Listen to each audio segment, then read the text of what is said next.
Hello friends, welcome back to SRL channel. ఈరోజు మనం ఆంజనేయ స్వామి సింధూరం యొక్క మహిమను గురించి తెలుసుకుందాం. ఎవరింట్లో అయితే నిత్యం కలహాలు జరుగుతుంటాయో అటువంటి వారు ప్రతిరోజు సింధూర ధారణ చేపడితే అన్ని రకాల దాంపత్య సమస్యలు తొలగిపోతాయి. ఎవరింట్లో అయితే భీతి, భయం వెంటాడుతాయో అటువంటి వారు సింధూరాన్ని పెట్టుకుంటే భయం తొలగిపోతుంది. ఎవరింట్లో అయితే భార్యాభర్తలు, పిల్లల మధ్య సఖ్యత ఉండదో అటువంటి వారు సింధూరాన్ని పెట్టుకుంటే సుఖం, సంతోషం, ప్రశాంతత లభిస్తుంది. చిన్న పిల్లలకు బాలగ్రహ దోషాలు ఉంటే ఆ పిల్లలకు సింధూరాన్ని పెడితే భయం, భీతి, రోగబాధలు ఏమీ దరిచేరవు, ఆరోగ్యవంతులుగా ఉంటారు.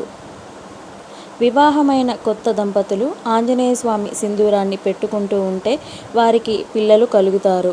వారికి సంతాన యోగం తొందరగా కలుగుతుంది.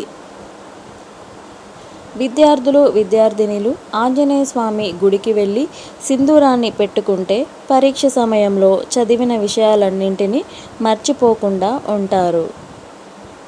ప్రస్తుత కాలంలో ఎక్కువగా ఇబ్బంది పెట్టే ఈ వ్యాధులు, లో బీపీ, రక్తహీనత, అనేక రకాల ఆరోగ్య సమస్యలతో బాధపడేవారు ఆంజనేయ స్వామి తీర్థాన్ని సేవించి సింధూరాన్ని నుదుటికి పెట్టుకుంటే ఆరోగ్య భాగ్యం సిద్ధిస్తుంది.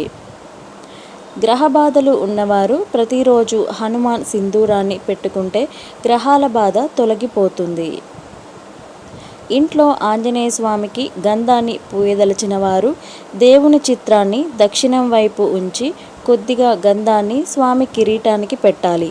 తరువాత అంతా గంధం పూసుకుంటూ వచ్చి చివరిగా గంధాన్ని పాదం వద్ద పెట్టి పూజిస్తే తలచినవన్నీ నెరవేరుతాయి.